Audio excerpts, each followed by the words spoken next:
She was building her cabin, one log at a time. Unaware the cowboy watching was a widower longing for a family. Montana Territory, late afternoon, in early November, 1881. Snow clung to the branches of pine and spruce, blanketing the clearing in a hush only the wilderness could know.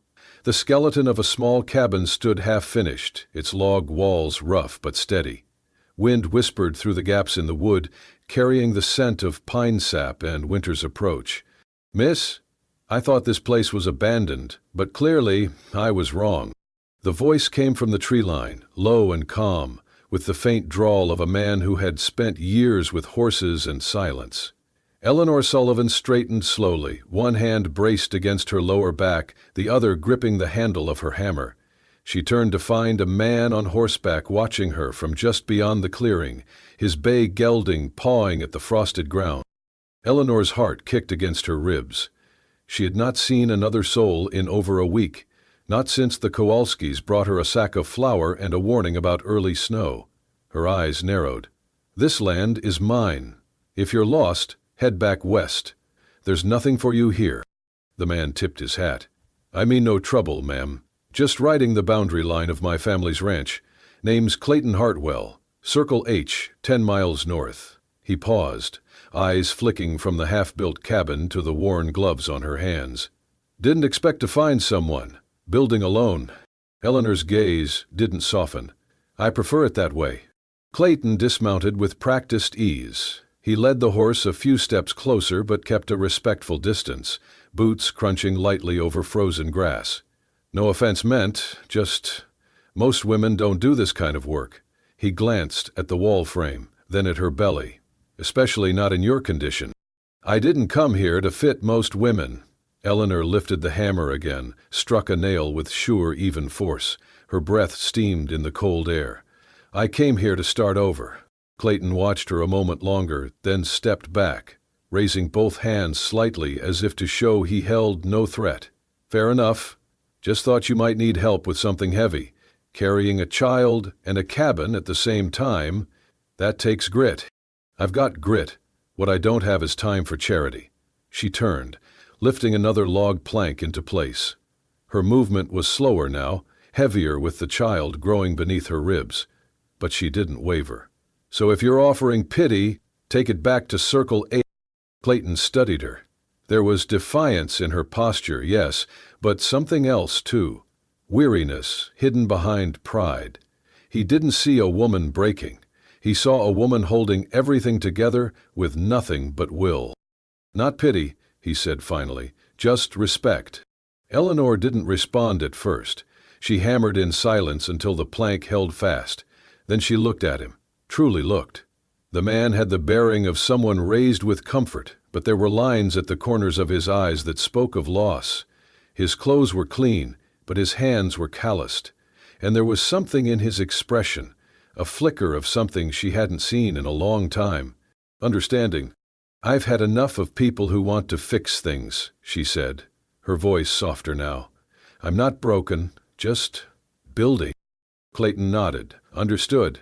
He mounted his horse again, but before turning back to the aspens, he hesitated. "If you change your mind, ma'am, if you ever need anything, the Circle H ain't far." Eleanor didn't answer. She watched as he rode off, disappearing between the trees. Only when he was gone did she lean against the half-built wall and exhale. The child inside her stirred, a soft flutter low in her belly. She pressed a hand to it, eyes still on the place where he'd vanished. "That's not the kind of man who passes through by accident," she murmured. And though she wouldn't admit it aloud, her heart had stirred too. Not with fear, with something that frightened her more. Hope. 3 days later. The morning sun hung low, casting long shadows across the frozen prairie. Eleanor stood at the base of her half-finished cabin, a plank of rough-hewn pine balanced awkwardly against her shoulder. Her lower back throbbed with every breath, her fingers stiff from cold and labor. The baby had shifted lower in the past week, bringing with it a new heaviness that made each task feel like a mountain. Still, she worked. She had to. She had driven the foundation stakes herself, hauled each log from the woods with only a borrowed cart and grit. Her food stores were packed tight in the root cellar, and her chimney now pulled cleanly with smoke. But the walls weren't done, and the snow whispered of coming harder days. She set the plank down with a grunt, breath catching as a sharp ache lanced across her side. "You're pushing too hard." The voice, deep, familiar, startled her. She spun, heart leaping, only to find Clayton Hartwell standing beside his bay gelding at the edge of the clearing. He held a bundle in his arms, wrapped in a checkered cloth. He looked less formal today. No vest, no gloves, just a wool coat, and eyes that saw too much. Eleanor tightened her grip on the hammer. "I didn't ask for company." "No," he said gently, "but I figured I'd come anyway." He took a slow step forward and placed the bundle atop a stump. "My mother sent this. Tea for nausea. And some baby clothes she knitted. Said you'd probably pretend not to need them, but send them anyway." She would. Eleanor stared at the bundle, not moving. Clayton glanced at her cabin walls. "Coming along. You've done all this yourself?" She gave a curt nod.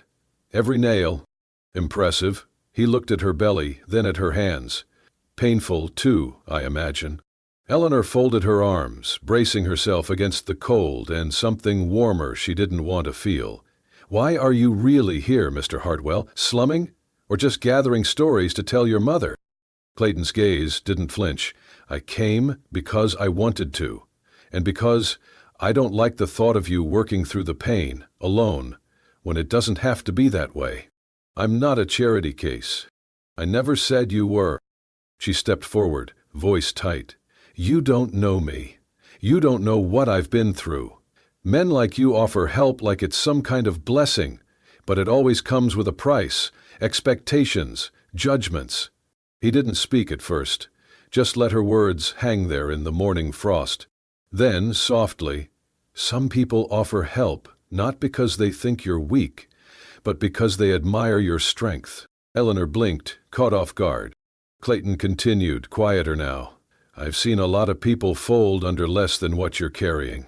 But here you are, building something real, alone, with no one watching, no one clapping. That's not weakness. That's rare." She swallowed hard, her mouth dry. "I won't stay," he added, gesturing to the bundle. "Just thought you could use the tea. And maybe a reminder that not everyone who shows up is looking to fix or claim you." Eleanor looked at the bundle, then at him. The honesty in his voice unsettled her more than any flirtation could have. He meant it. "You can leave it there," she said finally. He nodded once, turned and walked back toward his horse. She watched him go, her pulse louder than the wind. When he vanished into the trees, she let out a breath she hadn't realized she'd been holding. She moved to the stump and opened the cloth. Inside were 3 tiny knit garments, soft yellow wool, stitched with care, and a tin of tea leaves that smelled faintly of ginger and mint.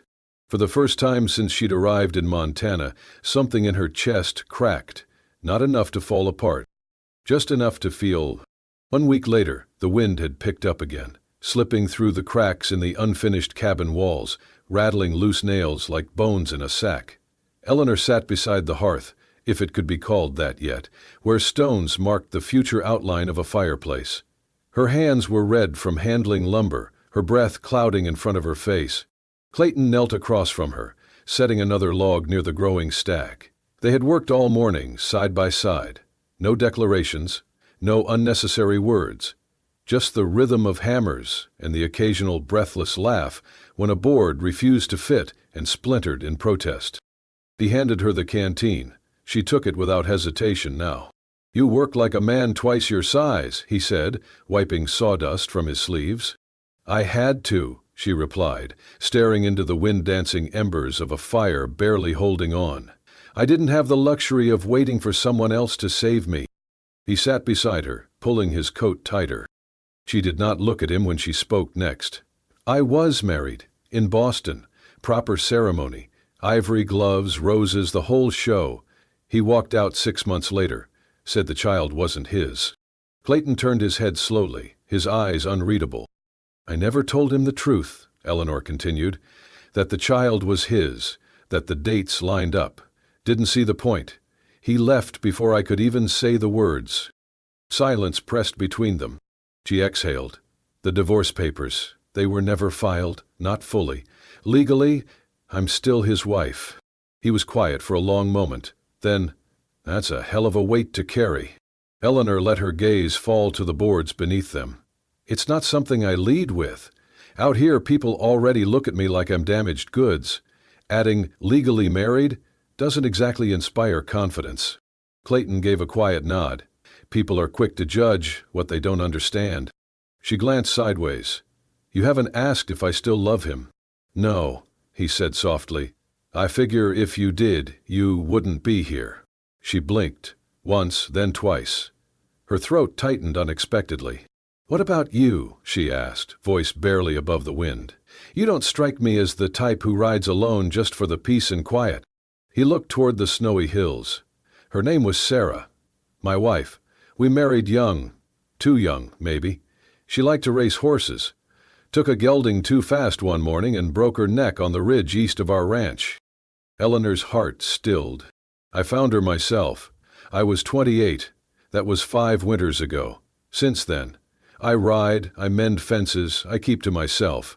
Not because I'm afraid to love again. Just didn't see the point. She nodded slowly. I'm sorry. So am I, he said. But I'm still here. And so are you. The wind howled outside, snow spiraling in bursts across the cabin's open doorway. They worked a few hours more. He chiseled boards for the roof frame while she measured lengths for the door. Their movements found a kind of harmony neither of them commented on, as if speaking it would break the spell.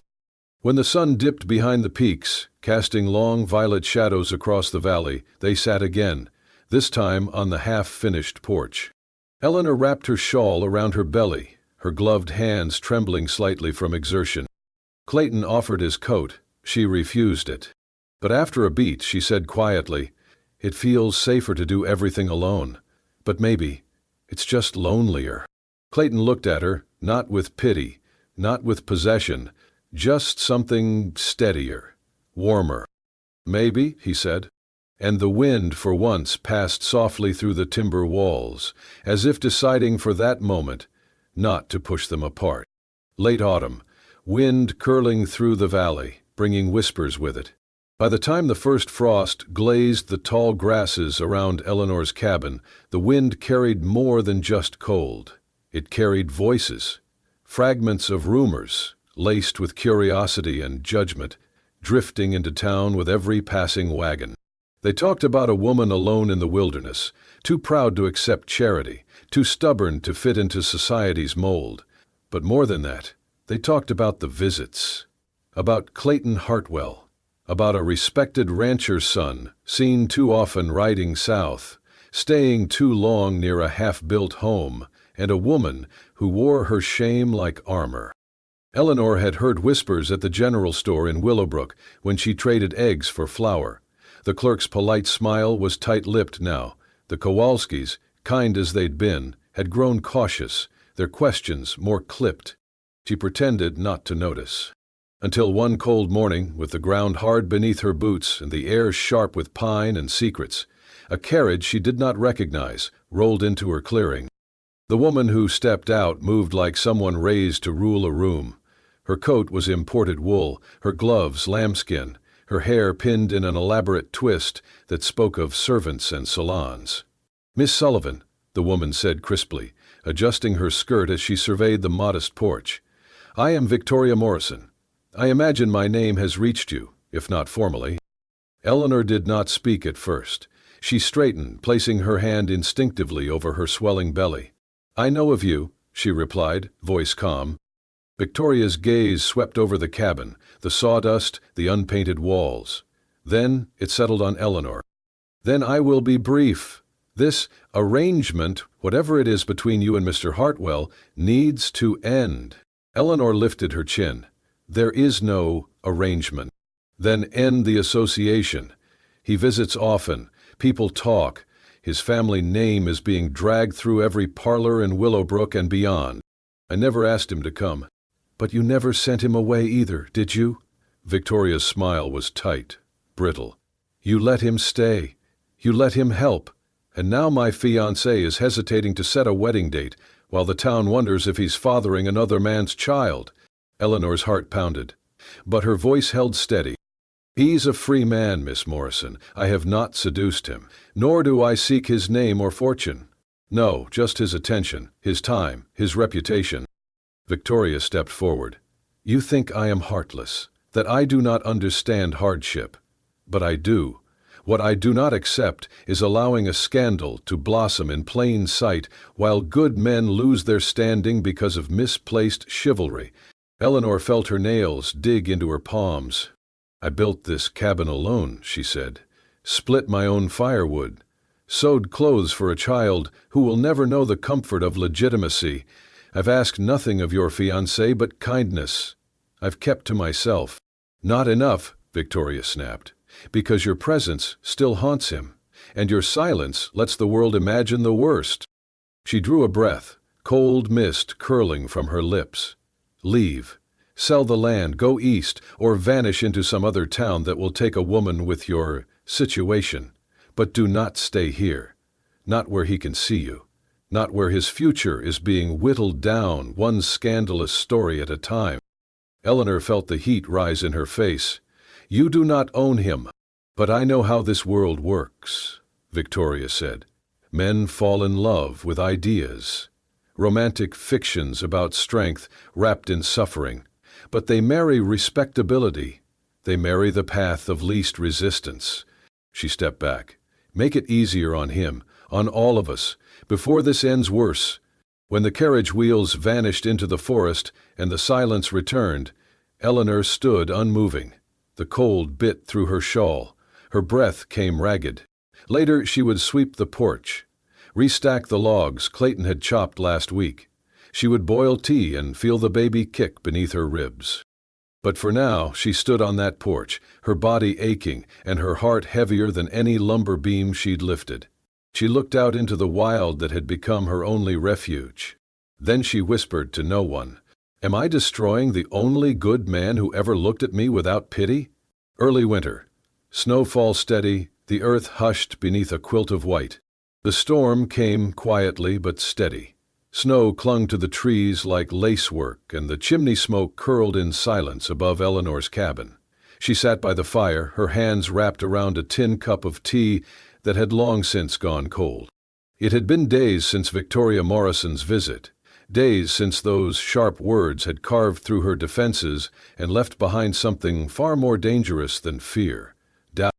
Each time the wind whistled through the trees, she braced for another confrontation, for Clayton to arrive with anger in his voice or disappointment in his eyes. But when he did come, he brought neither.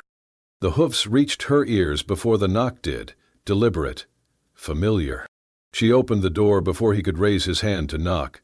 Snowflakes scattered off his shoulders and the brim of his hat. His coat was dusted in white, his cheeks red from cold and conviction. Eleanor, he said, his voice low and calm, I need to talk to you. She stepped aside. You should not be here. I should be exactly here, he answered, stepping inside. The fire flickered against his features as he removed his gloves. His movements were different now. No hesitation, no polite uncertainty, just resolve.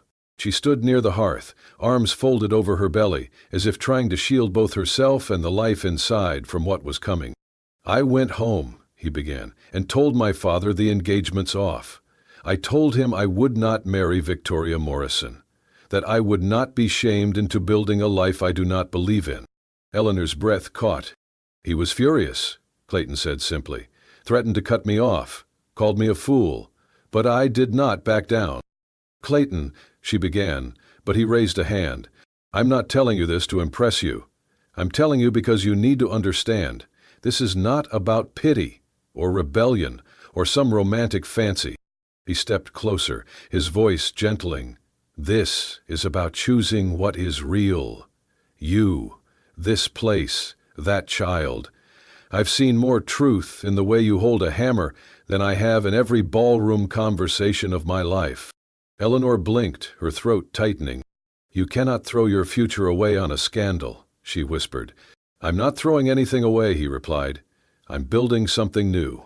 A long silence filled the space between them. Only the fire cracked softly in the hearth. Eleanor turned her face to the flames. Her hands trembled. "There is something you don't know," she said, her voice barely above breath. "Something I should have told you from the beginning." Clayton waited. His silence was steady, unflinching. "I am not divorced," she said. "Legally, I am still married. To Charles Whitmore, the man who left me the moment I told him I was expecting." Clayton's brow furrowed, but he said nothing. "I thought it was over. I left Boston with papers unsigned, believing he would file them, but no document ever arrived, no final decree. And I didn't have the strength to chase it down. I just wanted to disappear." She turned toward him now, eyes shining with guilt and something that looked like shame. "I am not a widow. I am not free. I am someone else's wife, at least in the eyes of the law. And you deserve to know that before you throw your life into ruin for someone who cannot give you anything in return." The words hung in the air like frost, sharp and glinting. Clayton stepped forward until he stood directly before her. Then, without hesitation, he reached out and took her hands, rough, calloused hands that had built a home from nothing. "You think this changes how I feel?" he said softly. She tried to pull back, but he held fast, gentle and firm. "It only makes me want to fight harder for you." Her breath hitched. "I have seen what you've endured. I know the cost you've paid. And I see you still choosing to stand, still choosing to build. That does not make you a burden. That makes you braver than anyone I know." "I can't offer you anything," she whispered. "Not a name, not a proper future. Just this, snow and silence, and a child that's not even born yet." "You offered me the truth," Clayton said. "You offered me something real. That's more than I ever had with anyone else." She looked up at him now, truly looked, and what she saw was not pity, not charity. It was love. The fire crackled behind them as the wind sighed against the cabin walls, and for the first time since the world had turned against her, Eleanor felt the weight in her chest begin to shift. Not gone, but shared. Clayton's hand never left hers, and neither did his promise. Deep winter, wind stirring the pines, moonlight silvering the snow-covered clearing. The cabin stood like a defiant heartbeat in the wilderness, framed by bare trees and the distant hush of wolves. Inside, Eleanor Sullivan sat at her work table, her hands wrapped around the carved cradle's rail, heart pounding with something she could not name. Not fear, not joy, something in between, a breath held too long. Clayton stood near the hearth, his shadow stretching toward her like an unspoken promise. "You should not have come back," she said quietly. He didn't move. "You knew I would." Eleanor's eyes met his for only a moment before returning to the floor. "It doesn't matter what we feel. You know that, Clayton. We can't rewrite the law or erase judgment." "I'm not trying to rewrite anything," he answered. "I'm just trying to write something that finally feels true." She stood, abruptly, her hands pressing to the small of her back as her belly shifted. The child inside kicked hard, as if sensing the storm beneath her skin. "You think love will make this easier?" she snapped. "It doesn't. Love doesn't silence gossip. It doesn't file divorce papers. It doesn't buy land or raise a child or shield us from a town waiting for me to fall apart." "I don't care about the town," Clayton said. "You should," she flared, voice shaking, "because it will care about you. About the son of Circle H choosing a married woman with a bastard child and a scandal for a past." Clayton's jaw tightened, but his voice stayed calm. "He's not a bastard. He's yours, and that makes him better than most men I've known." Eleanor felt the breath rush from her lungs. She turned away, one hand trembling as it braced against the window frame. "I've spent every night for months wondering if I was strong enough to do this alone," she whispered. "And now that someone offers to carry some of that weight, all I feel is fear." Clayton crossed the floor in silence until he stood behind her, just close enough for his warmth to reach her through the space. "Why fear?" he asked. "Because I've loved before," she answered, barely audible. "And I was wrong. Because I believed words that turned to ash in my mouth. Because I trusted a man to stay, and he left without even asking if the child was his. Clayton's voice was low. "And now you think I'll do the same?" She didn't answer. He placed a hand lightly on her shoulder. "Eleanor," he said, "I know what it is to lose someone, to have the ground ripped out from under your feet. My wife, she died on a morning that started like any other. One minute she was laughing about my coffee being too strong. The next her horse bolted, and she never opened her eyes again." She turned slowly, her face stricken. "I buried her under a cottonwood tree," he said, "and every day since, I've lived like the world owed me nothing. I stopped believing in fate, in joy, in any of it." He cupped her face then, gentle, reverent, "until I rode into your clearing and saw you driving a nail like it owed you rent." A single startled laugh broke from her throat, half sob, half disbelief. "You're not some lost woman I stumbled across," he continued. "You're the fire I didn't know I needed, and I don't want to lose that. Not because of laws I didn't write, not because of people too cowardly to build something for themselves." Eleanor's hands came up, touching his wrists, but not pushing him away. "I don't know how to let you in," she said softly. "I've built so many walls, I forgot where the door is." He leaned his forehead to hers, voice breaking. "Then, let me help you find it." For a moment, the world narrowed to just them. Snow outside, warmth within, and a fragile thread of hope pulling tight. "I lost my wife before," Clayton whispered, his voice full of memory and new resolve. "I won't lose you too. Not when I've finally found something worth keeping." Eleanor closed her eyes, and for the first time in years, she did not feel alone. The sky turned the color of lead by late afternoon. Eleanor gripped the porch railing as a biting wind stirred the pines into nervous whispers. The baby had been restless all morning, kicking low and sharp, as if it too sensed what was coming. Snow fell heavy, thick, and fast. Within an hour the world disappeared in white. Eleanor lit every lamp, laid out towels, boiled water, her pulse wild with dread. Then it hit. A contraction like fire, stealing her breath, doubling her over. She clutched the table, eyes wide with pain. "Not now," she whispered. "Not like this." She was alone. Miles away, Clayton Hartwell saddled his best horse. The sky's turn had told him everything. She needed him. Instinct screamed louder than reason. He rode into the storm. But it swallowed him. Visibility vanished. His horse slipped on a drift and fell, flinging him into a frozen creek. Ice stole the air from his lungs. Pain lanced his shoulder. He lay there a long moment, snow settling on his lashes. "She needs me," he groaned, dragging himself from the water. The horse was gone. So he walked, through waist-high snow and wind that screamed, one step at a time. At the cabin, Eleanor fought, screaming, bleeding, her body burned and broke. She cried out for strength, for her father, for mercy. The storm rattled the walls. And then, a cry. Raw, beautiful, her baby. A boy. She sobbed, cradling him, kissing damp skin, whispering every prayer she'd ever known. But Clayton had not come back, and the storm was only getting worse. Fear clawed at her chest. What if he was lost?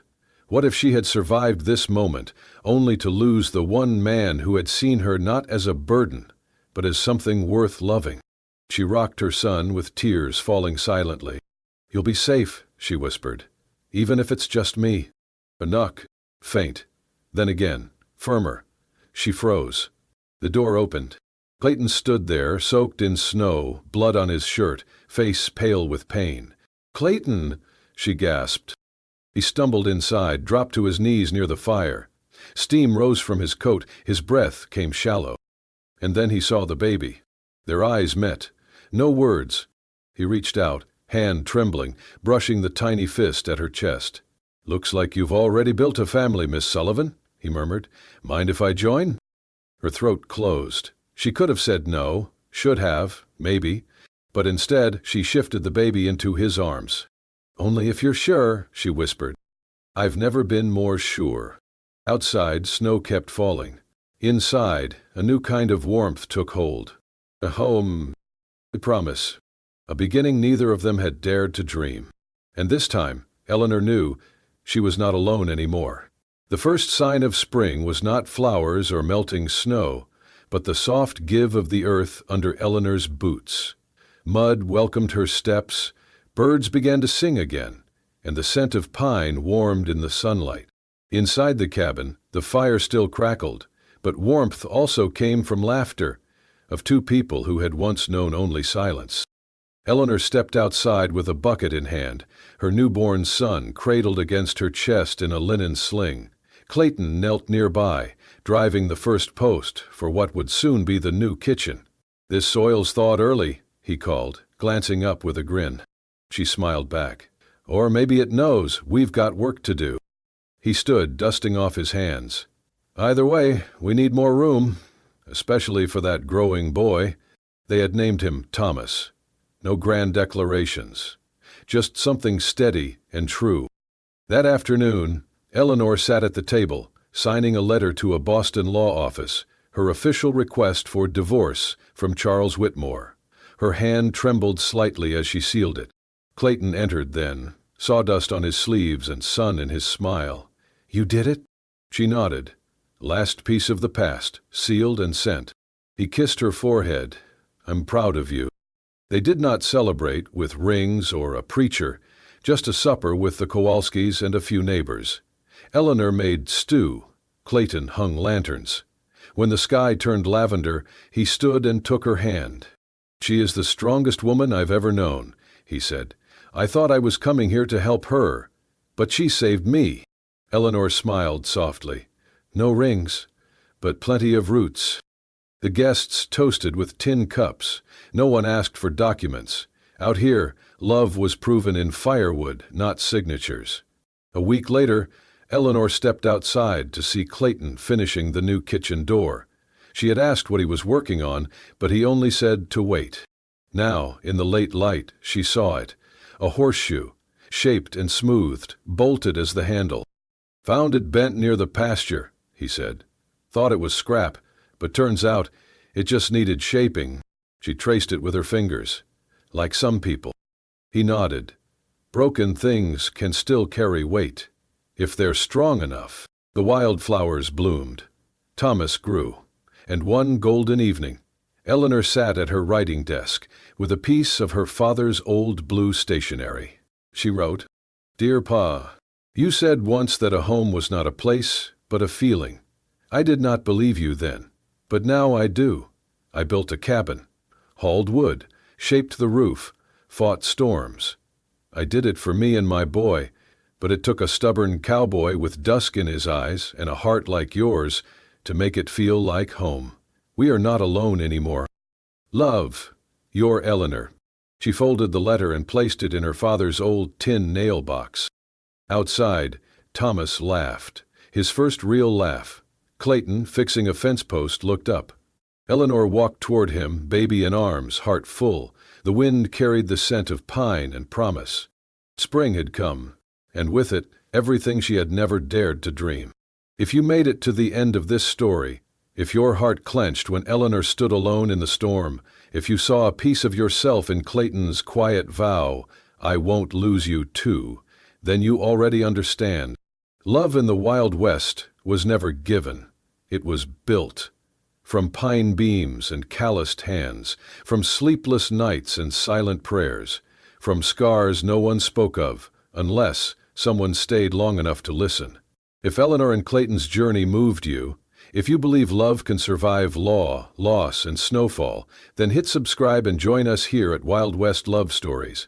Because every week, there's another story waiting, of hearts crossing deserts, of last embraces beside firelight, of people daring to believe in each other, even when the world tells them not to.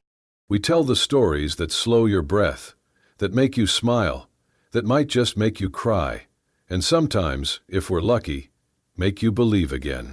This is Wild West Love Stories, where bullets might miss but hearts never do.